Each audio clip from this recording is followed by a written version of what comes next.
want to welcome our visitors. Glad you're here. And we'll start with you, Kim. Okay, great. Stand, probably? Yeah, could you need that stand right there? Yeah, We can pull that over Oh, for you. sure, that might be a little easier. I need to follow along my to-go slideshow so I don't lose my place. So Mayor and Council, thanks for having me. My name is Kim Larson. I'm the Director of the Parks and Recreation District. I gave you my kind of like pleading, I'm in trouble letter, basically. I started in July 1st of 2023 and inherited a lot of old infrastructure. One of the main issues has been our community pool. Extremely popular. It's open almost every day of the year, 5 a.m. to 9 p.m. during the week and Saturday, Sunday. And it brings in a lot of people. We do everything from lap swim to swim lessons. Over 500 swim lessons taught in this last year. Rec swims, community events, birthday parties. It's just always hopping, and it's at the end of its useful life. It's over 40 years old. Its lifespan was 20 years old, or 20 years, and we've kept it going. This last year, we've had to dump over $25,000 just to repairs this last year. And it's going to go at some point. And I hate to see the community without a pool. So we did a feasibility study. We had Verbox Aquatics and Albertsons Engineering come and look at our old pool. They also looked at renovating our old pool, and then they looked at building new. So if you'll go to improvements needed, you'll see some pictures of our main pool vessel problems. It is out of whack. One side always floods, the other one is dry. The water doesn't circulate, so therefore we have a hard time keeping the chemicals balanced. I know the state health inspector, Erica East, very, very well because she is always at our pool, threatening to shut us down or shutting us down. And it's just you can't control it when you don't have the even water flow. The circulating system is old and corroded. Back when they built this pool, they put the chemicals, the electrical, the pumps, the valves, all in one crowded space. And that leads to really heavy corrosion and problems. Now when they build a pool, they separate it all out. It's much more efficient. But you can see the pictures of our crowded old pump room, basically, with the chlorine and acid sitting right next to the electrical. But that's how it was designed back in the day. Underneath our pool, you can see the tunnel and pool deck conditions are very corroded. So obviously we have more pipes break, etc. So in renovating that pool, the problem is it's very outdated. Designed in the 80s. It's a lovely rectangular pool that's not equipped to hold any swim meets. It's actually not 25 yards. It's only 6 lanes. It's not deep enough to dive in, so we can't teach kids how to dive properly. You could never have a starting block because there's no diving. And when we have an event, all we have to do is turn off the lights and say it's a party, and we have over 100 people there. And hoping the fire marshal doesn't come shut us down because we're overcrowded. So basically, it's in our opinion, that we need something updated and new. The city land, which is right next door to us, you'll see on this form right here, we would put it adjacent to that upper parking lot and kind of where they store gravel and things. So we've already kind of secured that with the city. And it would have a nice sidewalk in between, and it would just be great. It would have 2 pools in it, and the reason everyone's like, why 2 pools? Well, One is a warmer temperature pool, it's not lovely 92 degrees, so when you have your little tiny kids swimming, they're not shivering, and when you have your elderly who may have joint problems, they don't like the cold water either. Then you take the lap swimmers, they don't want to swim in the hot pool because that's exhausting. They want a nice chilly pool about 78 degrees. So therefore, the two separate pools. Also, we could have a lot of events going on at the same time. We could have competition going on at the same time as birthday parties and rec, swim, or water aerobics. We really put a lot of thought into the design, has a front lobby with the men's and women's locker rooms. It also has the family changing room, which is huge. I mean, no dad wants to take their 6-year-old little girl and take her swimming and go into the men's locker room. So it have sufficient family changing, and then in between separating the two, we would have 2 party rooms and then our staff area for the lifeguards. And then in the back, all our mechanical is in the back and separated. It has an observation deck up front and also a third party room with concessions and bathrooms. Say you hate pools and you don't want to do anything involving the water, this is a great space to be able to rent out for family reunions or conferences or gatherings. So we really try to keep in mind everyone in the community could use this center. Moving along,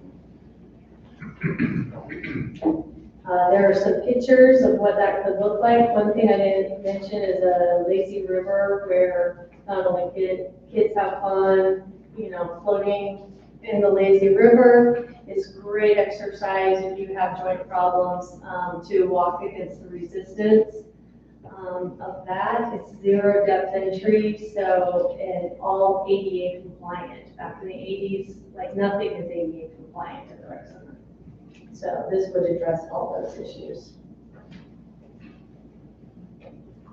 And to move on, kind of talked about everything it would have. It's a nice big hot tub, much bigger than the one we have. Since there's usually a waiting line to get into our hot tub, we can only have 10 people in there, and they have to wait in order for one person to get out, the other person to get in. The probable cost of construction for something like this would be $19.1 million. Ooh, how on earth are we gonna pay for this? Kaboom. I would, obviously I'm here for your support as a municipality in Uinta County to help support the temporary specific purpose tax. We would love to do that in a special election in November. We have also set up a foundation that will help with soliciting donors and fundraising. You know, back in the 80s, oil boom paid for the rec center, completely paid for everything we have in our community. We don't have that anymore, so why not, instead of one big donor, a lot of smaller donors. We have already set up committees to start pursuing donors. We have a fundraiser / educational event scheduled every month starting in March until November.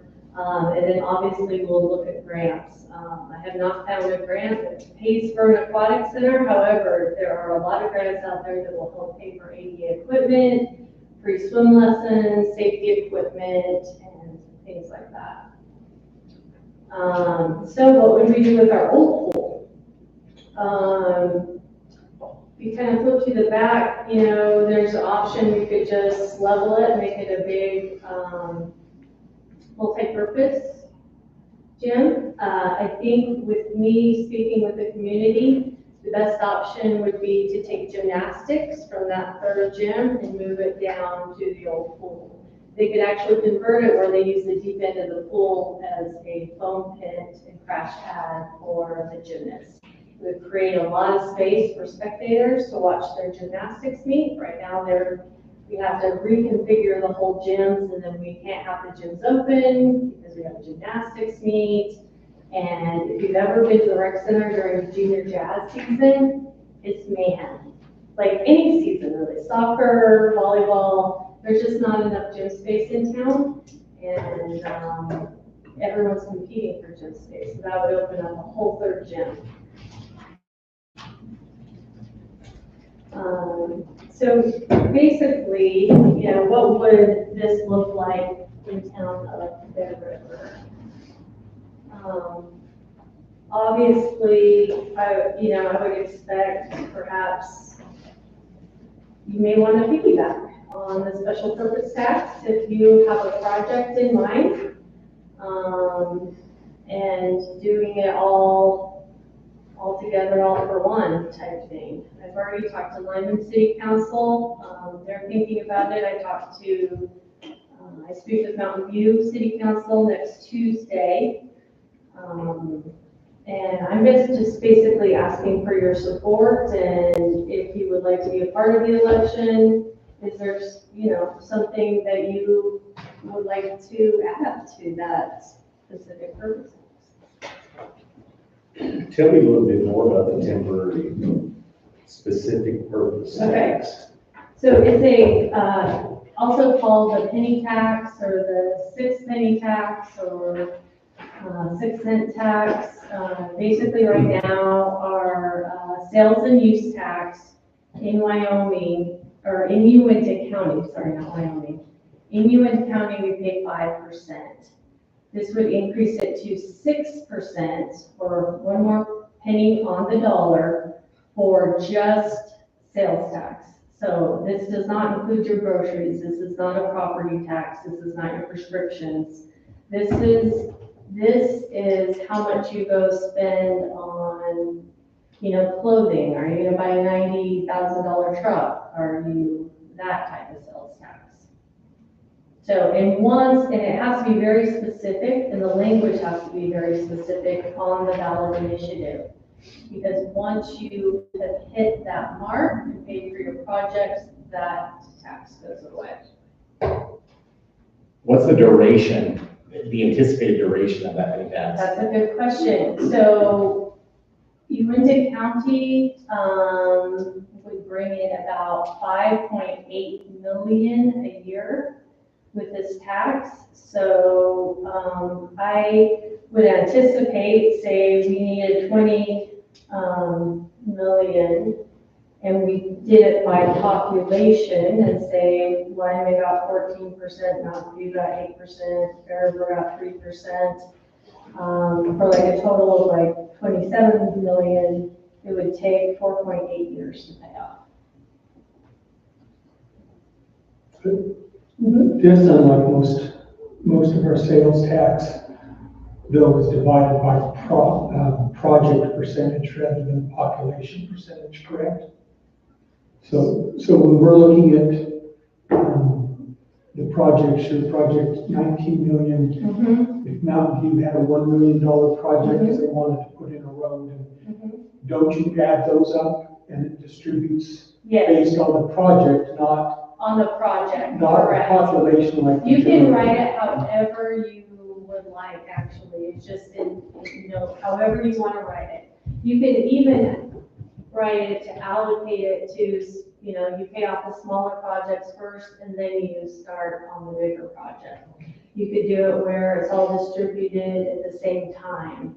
But those are the wordings, and that would be something we would need to work through, how we would want that to work. I just figured, population kind of makes sense to me, like to try to estimate how much that's for. And assuming it hasn't taken into account inflation costs between now and when you can actually start the project, because right now you're saying 19 million. Yeah. 4 years from now, it could be 25 million. Exactly, yeah.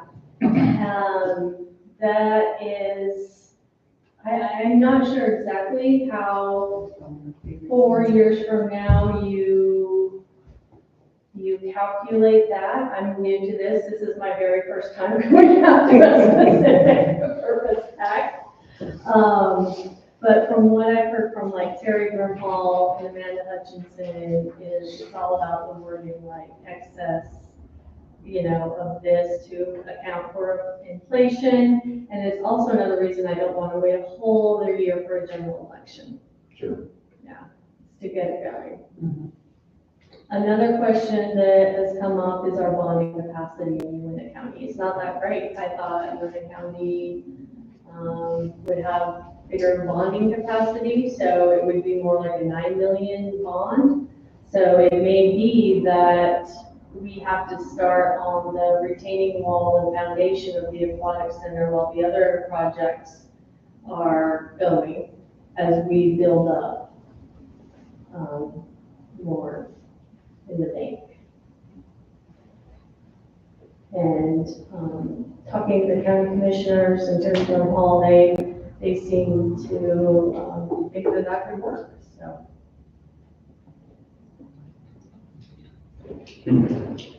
Any other questions? Anybody? It's always interesting to me that, I'm new to this whole process and where we have to. Me too. Right? And how that works. So, with that being said, you say piggyback off of that, what does that mean? Oh, meaning that, the aquatic center has a lot of momentum in Evanston, obviously. Just left and right. I spent 2 days at Santa's workshop talking with the community and just everyone overwhelming support. Now, does it have the support in the other municipalities? Maybe not. So what's in it for Mountain View? What's in it for Lyman? What's in it for Bear River? Although I hope you guys use it, not that far. So basically, piggybacking meaning if the aquatic center doesn't pass, your projects won't pass. Or if it's just like an all or nothing. You could do a menu, but basically you would be piggybacking on, I think, a pretty good chance of something passing. So basically how it works is like if we wanted to pave Deer Mountain, we could put it in with this project. County all comes together and votes, so yes, we're good to go. If it passes, we get the money, and then we work it out amongst us to figure out where we start with our project, who gets allocated first and whatnot within the group. And that's kind of what I was thinking. But I Right. appreciate that. Thanks, George. For sure. Just for example, Yeah, we're talking about that here in a bit. yeah, you can take one of those projects and use the first one where it's $800,000, piggyback on this one penny sales tax and complete that project. Exactly. So when a year goes by, okay, help me understand that process, educate me here in the morning. Okay, we get 5 million, whatever you said that first year, right? We get allocated a percentage of that, right? Each community does through that process. And then it's up to us to use it for the, Yes, for that specific project, yes. the 3% is what you're figuring. Yes, that is how I just, with the population, round 3%, numbers, yeah. Okay. And, basically, what was I gonna say? Sorry, I lost my train of thought. No, that's okay. And the more specific and the better planning we can have before, I would need to get all this into Amanda by July 17th. So if you guys already have a project that's kind of built out and planned, and you know the numbers, even better. And I'm hoping like Lyman and Mountain View can move that quickly as well. Right. So.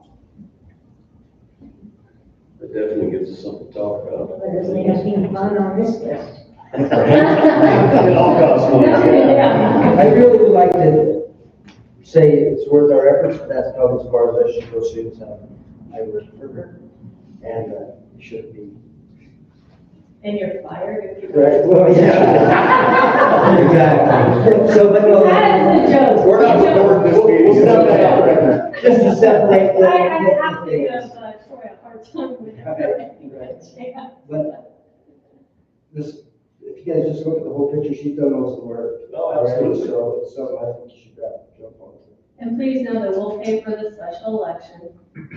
We're gonna be doing all the marketing. We've already gotten logos and pamphlets and that going. So it's an easy, like, hey, I mean, kind of what you have to lose type thing. You don't, it doesn't pass. Probably the biggest thing to remember too, is that once these facilities are built, or facility, if these go for one, once all that's been built and it's paid for, that tax goes away. Yes, Right. yes. It's basically like the water treatment plant. Exactly like the water treatment plant. And the water treatment plant ended up paying off much earlier than they had anticipated. I think in United County actually got 2 water treatment plants, they got one in Bridge Valley. Right. Correct? Yeah. And I do feel that place needs some help up there. Mhm. When they're calling us to fix the pool, you're Yeah, in trouble. yeah. Yeah, tell me. So, yeah, I think it's well worth a discussion to have, Okay. and, you know, as we go forward, and try to figure that out. So timelines are, Timelines perhaps, you know, we could touch bases in a month okay, and see where you're at. okay, I could come back here to. that gives us enough time, should you? Or- More than enough, okay. The deadline is July 17th. That's kind of what I was getting at, like, remember our last presentation, it was 2 months to get all this ready. I mean, projects ahead of progress already. You know, like I said, she's done most of the legwork for it, so it's. No later than me. And you hit a key point, and I just wanted to ask, not that I'm anybody, but however we can get this information out to the residents, as far as it's not gonna cost them an arm and a leg, because that's what's shot the 6 cent down. Nobody wants to vote, nobody wants to pay any more taxes. Right. The mayor of Cokeville actually went through the random numbers in Lincoln County. It would have cost him $20-something a month. It would have cost him one dinner or one outing at McDonald's for that 6 cents. I mean, that's it. That's pretty small. We're reaping the benefits from people coming into our community and spending money. Bingo, yeah. We're taking some of that money back from you. You see what I'm saying? We're getting this passed. I wish it was on the field. Yeah. I really- It's not on fuel. No. Oh, no, it's not. No, it's not on the field. We would think. Separate. This is separate. Yeah. But it's really not a huge amount out of our pocket as residents. of the community. Let those Utah plates that we deal with all summer long, we just keep on coming. Well, fireworks and beer. Fireworks, beer, definitely sales tax. Well, it's community center. I mean, it's something that Yeah. everybody can benefit from. And so that changes the discussion all of a sudden, because there's been other things that have been proposed over the years, but they haven't been a community thing, and people aren't gonna have access to it. They have access to this. And there's a lot of people that talk about it. From the youth to the seniors, I mean, Yeah. for everybody. So we have 4 water aerobics classes a day that are busy. At least 8 to 10 attendees at each one. And they are diehards. So by chance, you know how big the projects at Lyman and Mountain View are looking at? I do not, although I kind of gave them an estimate of what they were looking at, getting. They had mentioned, which I thought would be really cool, some sort of gymnasium or small rec center with a gym and weight room, and but they would have to get together on that, and that may or may not happen, so I will keep you apprised. Right. Yeah. Good luck. Yeah. So I have a question, you guys should understand this, I'm also very new to home. So if the estimation for the pool is 19 million, Mhm. the taxes only on their tax paid, but all the cities are gonna piggyback on this, how does that work with all of the money that the communities would need for our own, their own specific projects? Is it like, well, we're actually gonna stop at 30 million? Like, how, you know what I mean? Where it stops? Like where the, yeah, so the 19 million for the pool. So that would be given directly to Evanston, City of Evanston, and then what you guys would ask them would go directly to. Right, so that's, so they stay on longer until we got our money and they got theirs. So it could be more like 6 years based on what everybody. 10 years if everybody has their own That's my question. Oh, yeah. So and one thing that was really refreshing are the county commissioners didn't, I thought they may want a county something. And they said no, they were very supportive and said they didn't want to muddy the waters and so that's what I said. So like if we get our road project, build our road for 800,000, that would be added to the 19 million. Yes, correct, yes. Okay, so you've got all these other projects from the municipalities serving Gwinnett County. So do you think that might hurt your project? It could, Usually, Because usually goes Because instead of better. 19, it could be more like. Usually goes better there, that means Is that? that Lyman, we will go for it. Lyman has something that they're getting, and not just Evanston's getting. Yeah, And that's usually why, I know Lincoln County, store you talked about, they tried for 2 years and failed both times, but they generally failed because North Lincoln County has not put any Okay. projects. Yeah, I'm just curious about that. Yeah, it would take one more, because that 19 million could turn into 20 million or $40 million. Yeah. Asphalt. So that would be 10 years Yeah, versus exactly. the 5. It'll be 5 for their project. It's sort of like back in the day when we had direct distribution. The consensus. Everybody got a project and then what you had left is how it's worked. But Yeah. we've gone over that, and I think that the best thing to do, in my opinion, is just figure out what we want to do and get back with it and get it done. That's, Yeah. I agree. that would be fantastic. And we're gonna talk about that here towards the end of this meeting, a little bit too, so, you know. Well, on the projects we're looking I'll at. let you guys talk in private, so you can talk about me. Any other questions, please just give me a call. Thank you so much for your support. I think it's like, if you have my energy and my attention, I don't know if I could do it 2 years to wait. Probably want so much campaigning in me. Right. I know the goals through. Well, thank you. Well, Kim, thank you very much. Well, thank you Yeah, guys for appreciate you having me, coming. I appreciate it. Taking the time. Okay, moving right along, we've got Troy Hunsaker here from Wyoming Investment School. And I kicked you guys out an email with some information on that. We're looking at rates on our. And there's a copy with there. And we've got a copy of that, so the podium's yours, Troy. Actually going in to work out the website tomorrow morning, so. There you go. And How much did you we're pay actually them? doing pretty good. Yeah, they are, We they're switched participant. everything over to Wyoming class and it's Right. done us well. Good. There's your plug. Nice little point. Thanks, Thank you. Yeah. Well, thank you, for having me. I'm Troy Hunsaker, I'm with Wyoming Class, as the mayor said, I represent, Wyoming Class is a local government investment pool.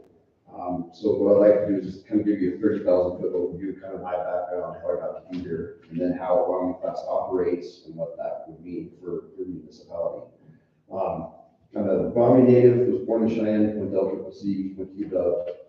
Worked in the state capitol years ago, was a page in the House of Representatives, was involved in politics for a few years, got licensed in securities, and then by 2007, I started working with local governments. I realized I had this network of elected officials that I knew, and so I started working with local governments when I was with Merrill Lynch in Casper, and started managing investments for local governments at the time. So Natrona County and Converse County were my first 2 clients. I've been working in this space then for 18 years now with local governments throughout Wyoming. Typically what we've done is bought longer term bonds and CDs and so forth, 2, 3, 4, 5 year maturities, and then you hold them and generate, extra income for for your local government. Fast forward 2019, we started getting some questions from some of the entities that we've been working with. Is there any other type of investment vehicle that you can offer where we have access to cash, more like a liquid type vehicle? We said, well, actually, yes, there is. So being in the business as long as I have, I approached another investment firm that specializes in managing local government investment pools, Public Trust Advisors, actually out of Denver. And in the beginning of 2020, we launched a Wyoming class. So as I said, it's a local government investment pool. What that means is we pool money together from local governments inside of it, kind of like a money market mutual fund, if you think it's not the same, it's similar mechanically. And then we buy short-term investments inside of it. And then we keep a portion of that set aside in reserve, effectively cash, that offers you guys the daily liquidity. So Wyoming class actually works with all 23 counties in the state now. We are the only investment firm that works with all 23 counties. Even the state treasurer's office does not have that distinction, so I do like sharing that. And since our inception in 2020, about 4.5 years now, will be 5 years come this summer, but in the first week of January, we just crossed $1 billion in Wyoming taxpayer assets that we have under management. So that was a target that I had set in the beginning when we launched. We announced probably in February of 2020 during legislature that we're coming with a pool. COVID hit and interest rates went to zero, putting us in quite the predicament. That was like full steam ahead, this would be a temporary thing. And we launched officially in June of 2020 and took our first deposits in July. So it's a nice little track record, I guess, to come from zero to $1 billion in 4.5 years. We work with dozens of local municipalities as well, special districts, joint powers boards, airports. The Park and Rec District here is a client or participant. Evanston is, Uinta County has been a participant since the beginning. I personally worked with County Treasurer Terry Grimhall since probably 2009. So feel free to reach out to Ryan Number for years. Mountain View is the client, Diamondville, all the way up to Star Valley, Alpine, and Afton, Star Valley Ranch. So quite a few in this area, Uinta County Industrial District or economic development as well.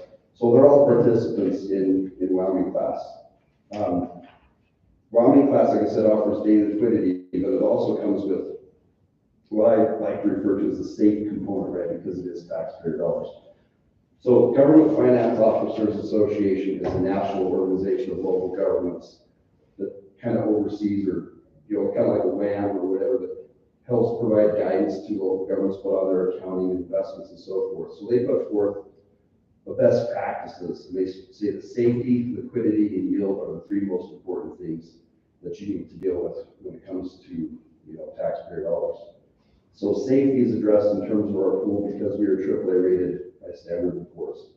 So we are regulated by the SEC, the Securities Exchange Commission, but we're also overseen by the Standard & Poor's. And so what that says is we have to stay within specific guardrails in order for us to maintain a AAA rating. We are permitted to buy investments out to 270 days of maturity inside the pool, and the average maturity date must be 90 days or less.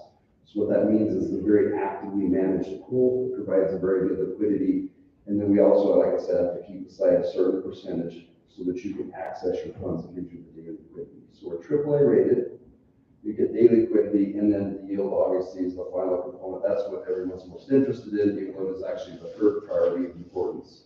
Right now we're paying about a 4.4% yield. So I do want to emphasize again the liquidity. I get this question a lot. You can put money in today, we'll take it out tomorrow. That's exactly what it's designed for, kind of an operational type account, if you will. Wyoming class offers what's called peer-to-peer transactions. And so that means if Uinta County needs to make a distribution to Joe River, then Terry from her computer can click on a button. We have your accounts linked, and from her Wyoming class account, she can put money right into your Wyoming class account, thereby streamlining the process. The final component that I want to share, and I'm happy to answer any questions. Wyoming class is overseen by a board of trustees, which includes 5 government officials from around the state, 2 members from the municipal arena, 1 county treasurer, county commissioner, and then someone from the special district, the manager of an airport in Wyoming as well. And then our legal counsel is Pat Hank, who used to be Attorney General for the state of Wyoming under Governor Friedel. So all those components are in place to ensure that we stay, like I said, within the guardrails and provide our clients the appropriate means of accessing cash, but a greater return than you might get elsewhere.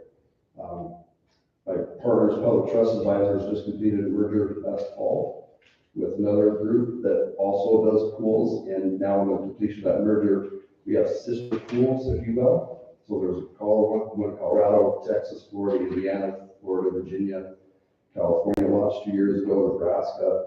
There are 26 pools now in 26 states in total, managed by my partners.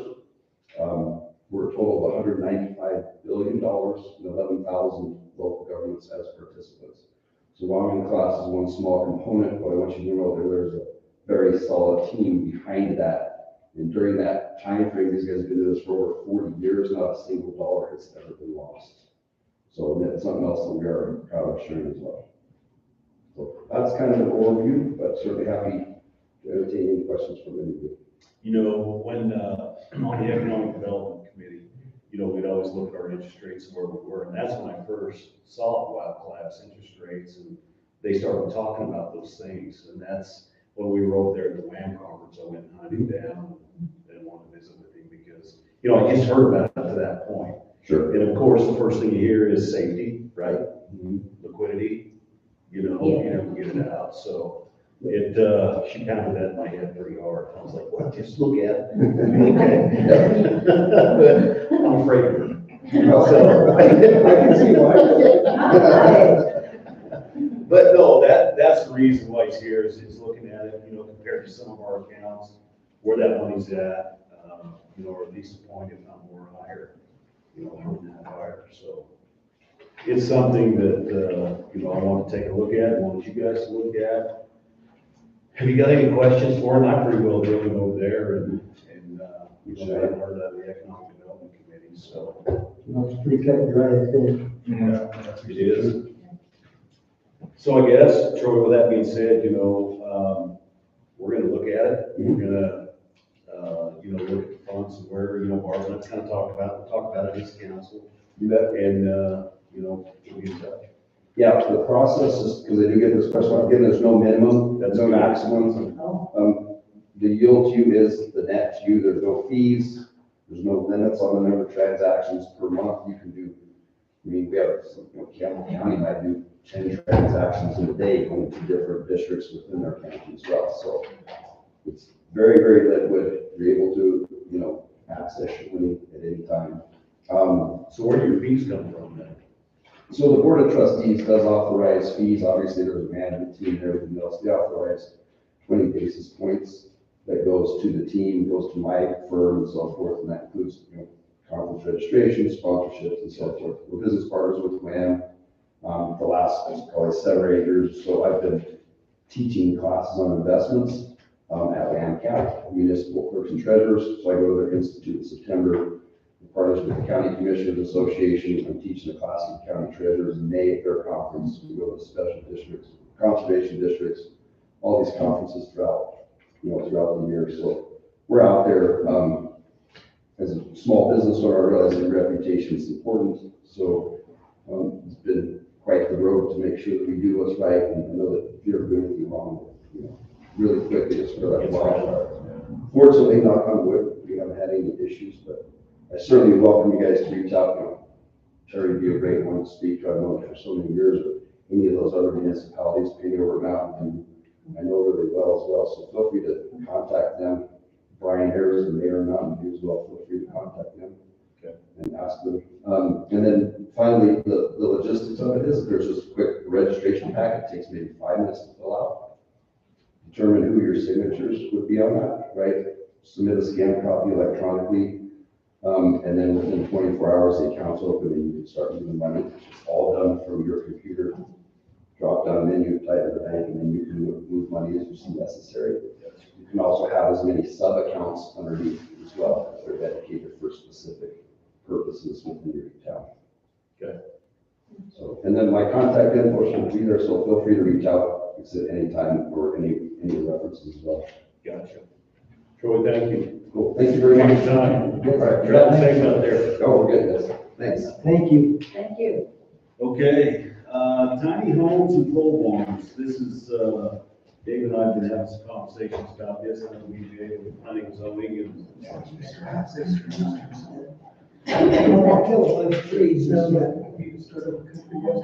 Anyway, especially over the last 2 or 4 months, I'll say, we've had a lot of questions about tiny homes and what we allow and don't allow. And, so as far as the tiny homes, we're doing a little bit of research. A tiny home is basically an occupant dwelling, single family occupant dwelling, a 400 square feet or less. Now, that's literally 20 by 20 building. The question is do they fit? I mean, if you've got a, for example, we'll just use El Dorado, if you've got a 7-acre parcel of ground and somebody puts a 400 square foot house right in the middle of it, is that what the community wants? We do have some pre-existing, in our pre-existing ordinance for mobile prefab home manufacturing, where, for example, the NH1, up on Deer Mountain, it's a minimum of 14 feet wide. It doesn't have a length, it's just a minimum of 14-foot wide trailer house, mobile home. Down there in Caballo, it's 24 feet, so it's a double of what we have existing right now. I've spent quite a bit of time looking at different building plans and such, and they make some really nice homes. They really do. Have you read anybody to have a tiny home? Right? We've actually got 2 of them already existing there. One was on Mustang, and the other was the A-frame down at Corridors. It was very tiny home. And as to what way we want to go, there is a code in the International Building Code, the International Residential Code, for tiny homes. We specifically say that they must be built to a certain standard, and they must have the proper egress. If they have a loft involved with the tiny home, there has to be proper height and for the stairs and width. So there is rules that govern tiny homes. The one gentleman talked to me earlier this year. He asked about, well, they put it on wheels, but that's no longer a tiny home. That's a 5th wheel, it's a camper. And so, there's rules that govern that too. If you build a tiny home, it must be hooked up to a water system. It must have its own sewer system. It's not like it's a self-contained unit. It's a house, and it must meet IRC code. So with the tiny homes, you said we have 2, right? Right. In place. I mean, how do we go back against that? Well, Grandfather that in or what? Well, yeah. They're on foundation. Well, they're both down. They're both down. The one down on Mustang, it was originally built out at the end of Corridors, and it was sat there for a few months, almost a year actually. And then they got in a truck, and they jacked it up, slid it on the truck, and moved to its now resting place. But unless we set size limits, and that's what the city of Evanston does, but they're not allowed in the city of Evanston. Not any of them, just for the simple fact they've got size restrictions for their homes in their different zones. And I really don't know which direction they want to lean, because they make some very nice homes. But I also don't want to see somebody bring in a Connex and build and try to make that into. Well, I was about to ask you something, because I've seen where they've taken some of those Martin sheds, made them to where they're structurals according to code. This international residence code, the IRC, that would prevent that from happening. Well, you wouldn't prevent it, but you could take those little Sierra homes and you could make them IRC code. You actually have them built that way. Right now, do I think those sheds meet the 40-ton snow or $90 wind shear? Very seriously. But I have seen where they do. They are, Yeah. or they build them exactly that way. Okay. But, it's kind of, here again, if we open this up and decide we want to go this direction, I'd probably recommend a public hearing. You know, people gotta make their decision. But code wise, they can be compliant. Anything bigger than 400 square feet is not even a question because they will build it to a code. They will provide a set of drawings. Question I have though is, okay, say I got 6 acres over on the corner there, and I want to buy 6 tiny homes to put on there and make it a multi-family dwelling. You have to apply for, in our orders, we do have, that's how 2 or 3 will be accommodated for multifamily homes, but we don't have anybody on that way right now. If you want to do that, you petition the mayor and council of town area for a zone change, and that would be a public hearing. Yeah, I don't have a thought either way. I mean, it's, what are you guys' thoughts? Well, my thought was kind of the same thing, as long as they're being built to a code, so that there's control on them, and more importantly, they're put onto a permanent foundation so that 2 years down the road, somebody's not just taking off and hauling them out. Well, which kind of brings up a question, why, we've got, single wide mobile homes, we've got double wide mobile homes. Yes, our requirements are that they put them on a permanent foundation. That doesn't mean you can't still pick them up and move them. Well, yeah, but it's also the same for houses. I would never bet that up until maybe the last 5 years, 80% of those homes on North Deer Mountain were not tied down to anything because everyone that sells them has to go in and structurally tie them down to make them sell. Yeah, right. So, They can have HA service. right. So, I mean, if they meet all the requirements, we just say that they can't have one like 600 square foot home. And what brought this conversation up is you were approached right down here Right. by a guy coming in. Exactly. So, So it started off, he actually said, well, can I just bring he's got a fifth wheel, and I just bring it down and he wants to build a shop for his horses, and just live in it, and he's got his horses here. And my answer was very clear, and yes, you can, but you have to come to the mayor and council and get a conditional use, so we're not going to pass. But, he said, what about tiny homes? And that's how the discussion escalated to the next. So would you have to have an acre if you wanted to put? Well, we've got minimum lot sizes in all of our zones. The smallest lot size in there is 1 acre. But we also have ordinances to keep you from subdividing Yeah. less And it can be use. smaller. So there is a possibility though, somebody could petition it to subdivide 6 acres into 1 acre parcels. As long as they meet all the requirements, roads, access, And then water. go to the So it's utility. quite It's quite the process. okay. that's why everybody's not a developer. Subdivision. Yeah. Right. So, I mean, that's kind of where we're at with that. I mean, it's, Yeah, and we want, yeah, I mean, when Dave and I were talking, we want our town to turn into a tiny home town. I don't know. You know, we really don't have that many lots. I know, you Right know. now, we've got a handful or so that somebody could come in and buy the lot and then just, and I'll use a couple of them up around Deer Mountain, they're very expensive lots. Well, okay, so you're gonna spend $100,000 on a building lot, well, I can put a house on there for 25,000. You know, That's I don't think you can put a house on it for 25,000. a tiny house, pretty close. No. Really? They got kits that are going pretty cheap. Those are the kits that you have to build, right? Yeah. And they can go from there. They go from there. That's one of the least, that's a 400 square foot house. And it goes up from there. You spend a couple $100,000. Yeah. You know, they're expensive. Well, I got a 16 by 20 behind my house, and I put about 26,000 into it, and it's just a headache now. Yeah. To do it properly. And how long was that been? Last year. Oh, last year? Yeah. Yeah, it's something we're gonna have to, I don't think it's a bad idea, but I think it's got to be very strictly regulated in what happens.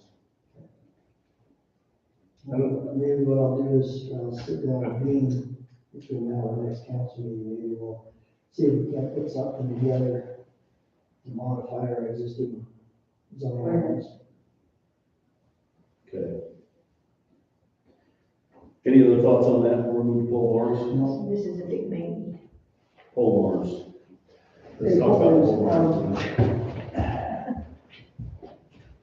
Over the years, we built a lot of pole barns, we built a lot of barns, I'm sure. I've got one under construction right now, and there's never really any guidance document from people building up off of. The one I've got right now, if it was in the city of Edison, you should have to tear it down. Unfortunately. It's got a lot of deficiencies, I met with her earlier this week or last week. Anyway, within the last 10 days, and I basically gave her a list of deficiencies. It can still be salvaged, make it a long story short, but we had no guidance document. We have no code. We have no code, nothing, nothing that people can follow when they want to build a pole barn, especially themselves. We've got Mycroft across the street, the Supreme Builders, an outstanding building. We've got Cleary Buildings that come in from Vienna County, they build an outstanding building. There's some of the other contractors that are building as well. But that's what they do for a living. They can actually provide drawings, concrete drawings, and everything. But for somebody who's doing it themselves, they don't have anything pretty made it fall. So that's my first attempt at it. I haven't got the town of Bearwood working on it. The city of Cheyenne has a very good one idea, and my Mycroft has a very good idea. I have combined the two or others. At least when somebody comes in and says, I need a building permit to build a pole barn, I'm gonna build myself, I can say, well, this is our minimum. You can build better, this is the minimum. And I think. Did you say somebody has to tear it down? No, I gave her a punch list of items that need to be corrected.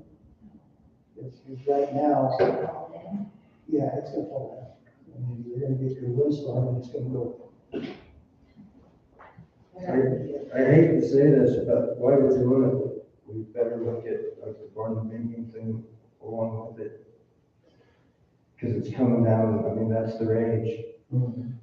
How far are you gonna push it to let someone live in, you know what I mean? I think it's a great idea, But a couple of them are already. right, but like, We need to have something that's, you're absolutely right.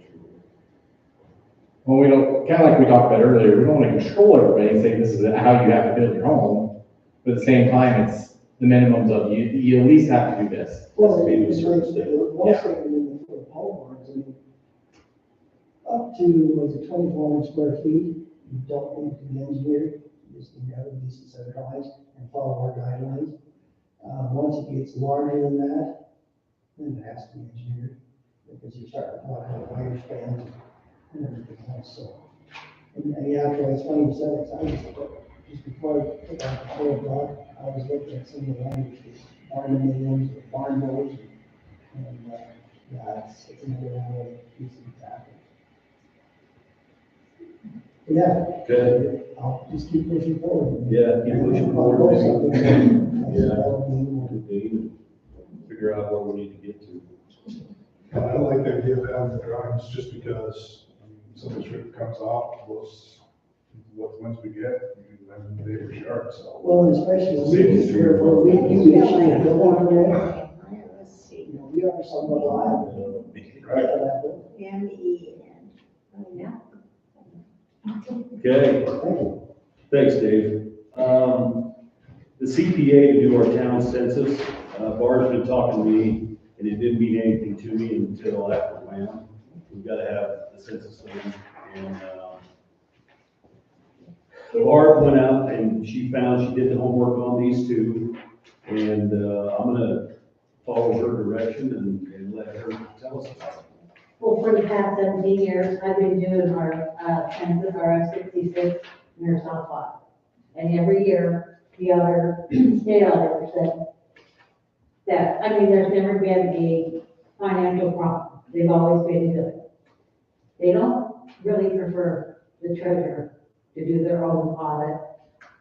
Okay, it's just something, and now we're in the position, when we first started out in town, our budget was low, but we have enough money in our budget now to hire a CPA for it.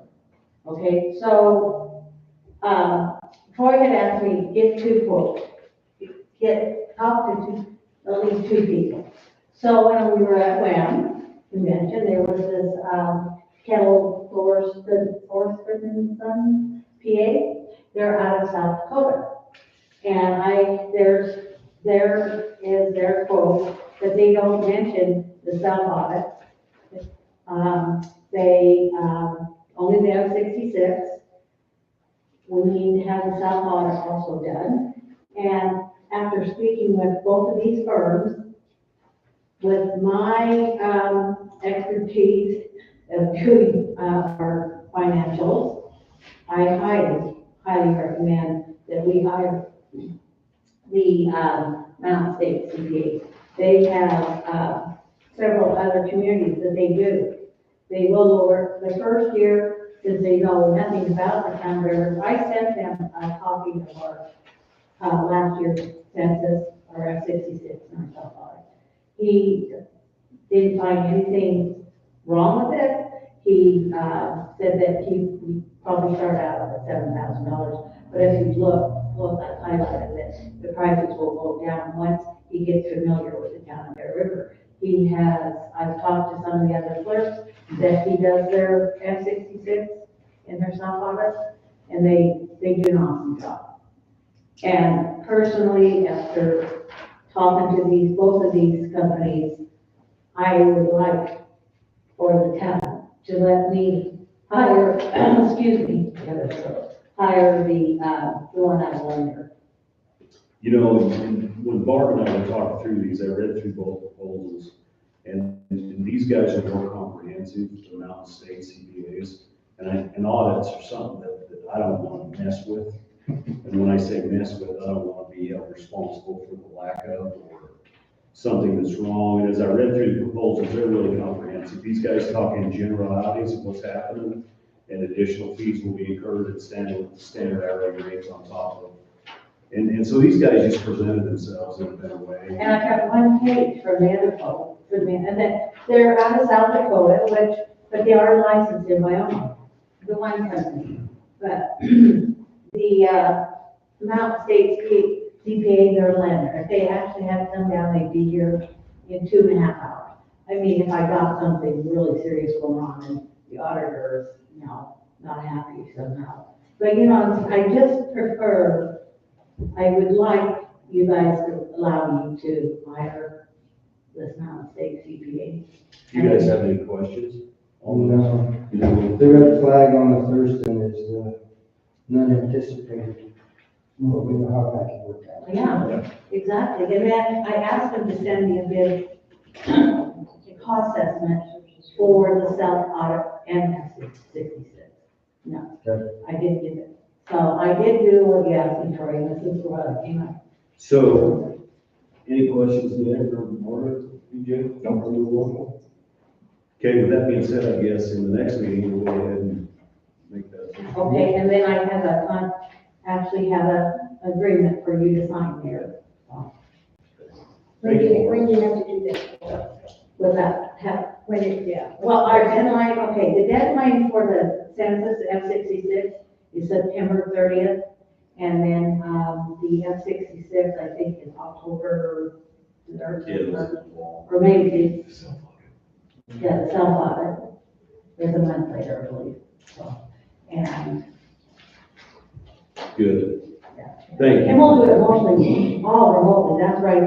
See, the Joint Powers Board we already have an auditor, a CPA, and they're out of, Casper, and they're awesome. And I asked them, I said, will you take on the town? They go, we're too busy. And I said, who do you recommend?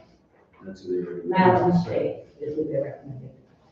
They're the one that gave me the number. Okay, let's take care of that in the next meeting. Okay. Thank you for doing Thank all you that. so much.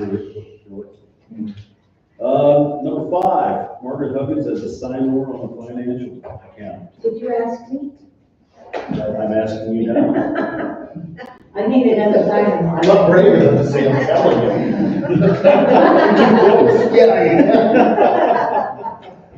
So, But I can't use my stamp. No, you said no, sorry. And hopefully, I mean, we kind of got a little bit of a finding, why we didn't do that when we appointed the mayor. Okay, We should myself. have done that. No, I'm here. So Thank you. we'll take care of that in the next meeting as well. And then number 6 is the town strategic master plan. We've been working on this for a while. Looks like, Mr. Todd's here. Trying to do it right. Yeah, Sunday. And that's exactly where we're at. I mean, you know, as I put my report, it's been going back to the next meeting as far as the final draft. And the reason for that is we wanted to have accurate numbers, so this piece that I did here. These are today's costs for the different projects that we've mentioned in our master plan. I gotta admit, talking with Tom and Garrett yesterday, I'm impressed. We're gonna have a document that staff can lean on for a lot of years. It just, one highlight that we've got now is throughout the course of this master plan, not only did we identify the fact that we already knew about our waste treatment facility, the lagoons, we knew we had enough capacity there. And early on in the discussion, we were wondering about our collection system. Well, our collection system was sized for pretty maximum growth. You know, all the way down to Palomino, Mustang, Quarter Horse. We can actually, we've got about 72 services. So that's let's take 2.5. That's about 170 people on that collection system. We can go up to 1,200, 1,300 people on that collection system. That doesn't mean we might not need to do some maintenance or upgrades in the future, which is on this list that I gave you. You know, we still might want to relocate our other station or something like that to accommodate any big growth. But here again, to get that big growth, we're gonna have to have somebody, and it's in a big piece of ground. And develop. You know, so anyway, with that list there, you know, that takes in, access road off of Deer Mountain is the top priority. And please, if you guys see that out, how that's been ranked out as priorities, if you see one that needs to be adjusted up or down, please let us know before we get that final draft done. But we've got.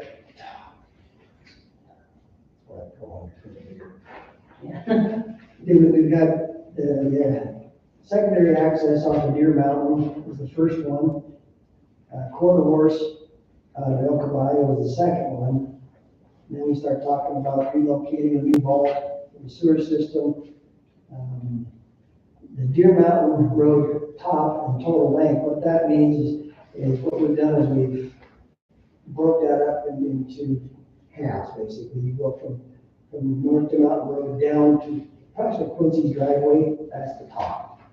And what that is 3 foot valley pin on each side, and we broke that out whether it's gravel or pavement. That's why the total cost. And that total cost is real pavement. Next one, which, you know, I don't see it happen, but we got continuation of our curb and gutter to the north and the south. That would be enough.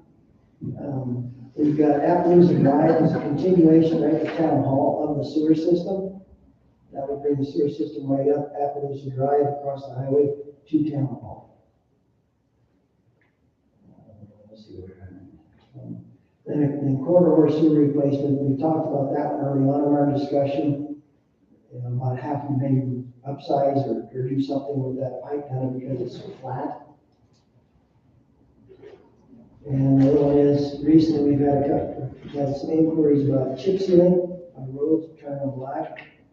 That's a cost estimate for Quarter Horse, which is about 9/10 of a mile. These are That kind of gives you- million-dollar projects. What's that? Million-dollar projects. It's nothing's cheap. It's terrible, I mean, it really is. You know, the last one on the list is bank stabilization. We've got our furthest north part that, has never had any bank stabilization done to it.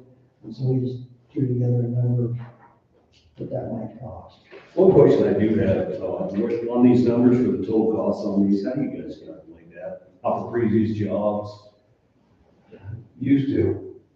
Now we call contractors in the business because I don't It cost estimate last year, because yes. everything changes so quickly. You take the chip seal, for instance, them projects actually, or we just double chipped some of the Starlight Ranch last year. I still didn't trust them numbers, even adding a percentage, so I called the guy that does the chip seal.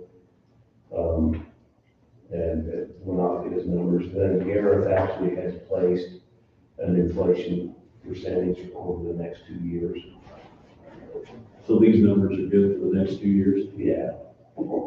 Based on the, just asking, with the inflation. I can put a 5% inflation on it. So I want to go back on that matrix spreadsheet, and Garrett's planning on giving that to Dave. So he's got a spreadsheet set up where everything's got different cost estimates for each item. Then it rolls back in this matrix. But if you guys want to go in and change the quantities on that or something and just update or change priorities, it's clicking the button.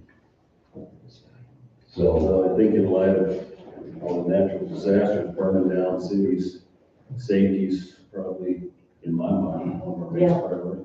Do we own And access. easement between, so coming off Mountain Road, you want to come off by Cooper's, correct? Correct place, and then come off that, do we have an easement to Yes, that? we purchased it, we actually purchased a 60-foot by whatever that length is from Lord Powell. So we have a 60-foot wide easement. And we have the easement coming off of Mountain Road, I can't think of who else comes down there, is it Kentrell? Is that the last house, or is it to the north of Cooters or to the south? Okay, the easement is actually to the east of Cooper's Place. And then, because what it does, it goes down Deer Mountain, or North Deer Mountain Road, where it dead ends, which is already platted, and then it veers to the north through that easement that we purchased. And then we go to the 200-foot easement that the town already owns. And then it comes right into the fire hall. Yes. So we've already done that, 200. So it would come like in between Martinez's and Thornock's, or maybe not Thornock's, but Tarnock's place? No. It's, you know where Cooter lives. Right. That's further. Right, it abuts Cooter's property, just to the east of Cooter's property, is where that easement cuts across the ground there, goes and runs north and south. Where that old 2-track is. yeah, I think there is. Yeah, there is a two track there, I had to think about that for a second, yeah. All right. You, I don't know, Cooper, I'm looking at it. You just go down that loop. Ralph Straight. I don't know, he's dead. Ralph Pritchard. Ralph Pritchard. What is it? Ralph Pritchard. He's He passed. passed away. He passed. His house ain't even there. He's got a Michelin good man. Good. Cut out there, yeah. May still actually be there, but, So with that said, you know, we talked about that product center and tying a project to it. We could take one of these projects and piggyback with that tax money. Right? yeah. I don't see anything fun. You can take more than How much fun thing? Well, there's the Well, part. that's very good. Still don't have my damn basketball. I think. For now. Keep it basic. We'll have to throw that in there somewhere. Yeah. Hey, I've got one on You give you. got what? So with that, Todd, then, on these estimates, that's a ballpark estimate on, that's gonna go up, but, I'm about to take it out. And the tariffs coming on, Yeah, that's a big one right I now. think they're gonna happen. It's, yeah. Yeah. Yeah, I think that's good for discussion, and then next meeting, you're gonna come and go through it all, right? Detail, so you're gonna need some time. Garrett's planning on having it wrapped up in 2 weeks. We'll go over it one more time. And anybody more than welcome to come with Dave and whomever before the meeting, so. Yeah, I would like to. And that access point off of the other end of Deer Mountain, it's just gonna be a dirt road. Yeah. And part of the reason that the access road up the city corridors, part of the reason that cost is so high, No gravel, just dirt. Just dirt. is there won't be a 2-track. I think we make it 2-track to be cheaper and be more fun.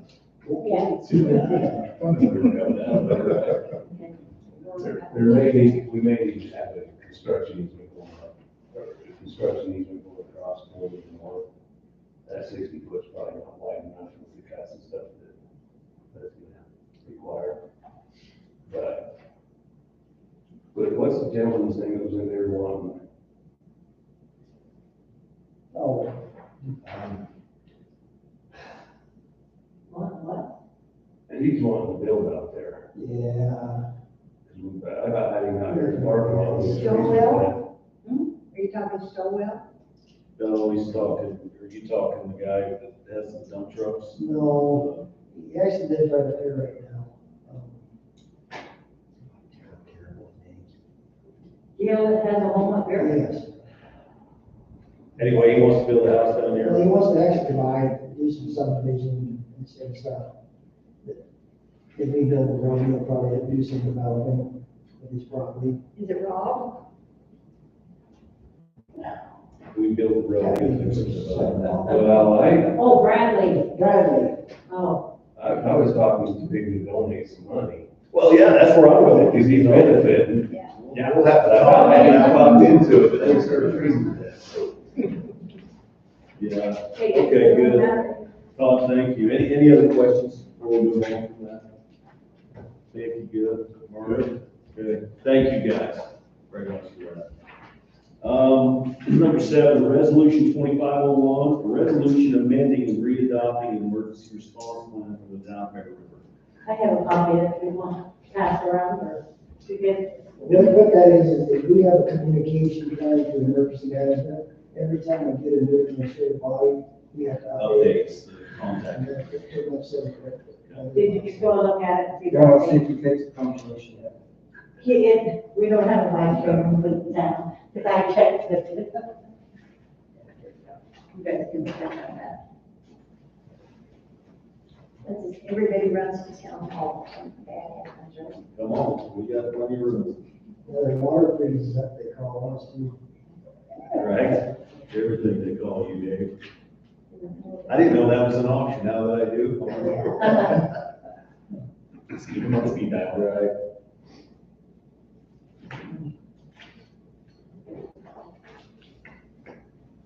Can't believe those trucks are 2017 and 16.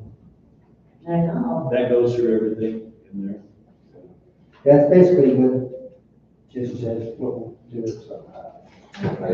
If you really want to get fancy, and you need to have somebody come in and put together a tabletop exercise, or we can put it together ourselves, you know, and say, okay, this happened, and then actually go through the process of phone calls and who to contact and everything else, and then when that's all done, we do an after-action assessment. Right. We really want to get into it and get a whole lot of it, we can't do that. Well, at some point, we're probably gonna have to use that system, at some point. So, okay, anybody got any questions on that? I'll keep moving on, we guys looking at that. Wyoming Downs Racetrack sewer rate increase, currently paying $1,300 for 90 days. We got a church in Wayne. I agree. And I did. Way more being what? Minimum. It's a, so Wyoming Downs Racetrack has a minimum of 25 service connections out there, they actually put into our system. So right now, we're charging them $1,300 for 90 days, but 3 months, and for 25 minimum services. That's less than $9 per month for wastewater, And they're not even in our town. and they're not even in our town. You know, so I don't know how hard we want to hit them, but I think we do need to raise that rate quite a bit. Absolutely, the residents. Well, because they're not in the town, I think it should be actually higher. That's what Well, I'm saying. I think legally, I think. We're paying $20 a month. This came out to 13 I think you can charge 1.5 times legally. I know we can pay on water, but I don't know about sewer. Legally, I think there's a statute out there that states that. We just can't sit down and make a deal. Well, apparently we have. Well, these guys, Okay. Yeah, but how much money is it? Right. So one and a half times would be 3? Huh? What's that? 1.5 times would be 3? Mhm. well, it'd be $30 a service, I think we need to get it, I gotta be careful. I did count on the actual connections that they got going in there. Because they, RV parks, where they're working, Right. there's close to 30 right there. Well, when do you think you might be able to do that? Because our budget process is coming up, they'll need to notify me before they open up the dams. So So, we're all in there. I don't think there's enough snow we can't. I'm just saying, I mean, And we know. So we don't know for sure, we've got a minimum of 25, but we don't, we just threw another 30. Well, no, 30 is what I'm thinking, but I don't think the downside is 25 until we know. yeah, if we could find out so we can get it in our budget, get them a letter, notify them before the racetrack opens in June.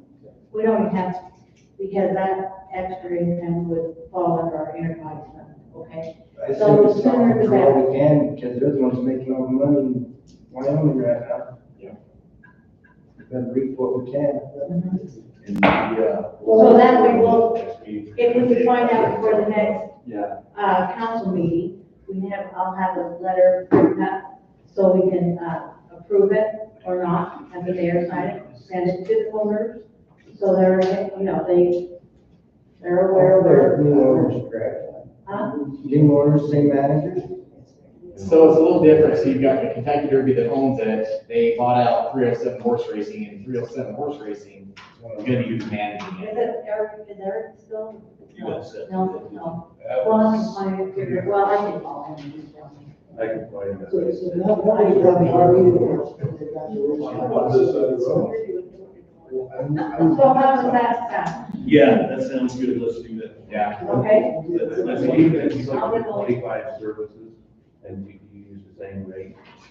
That's $1,500. And if you go 1.5 times your 2250 at 25 services, and I know there's cheap. Well, let's find out. I mean, Troy spends more money out there on the weekend. Right. Easy. Okay, let's do that, Mark. Okay. Okay, Now, we'll get that ready. anything else, anybody? Okay. Workshop, go. Okay. Mark, help us. I'm gonna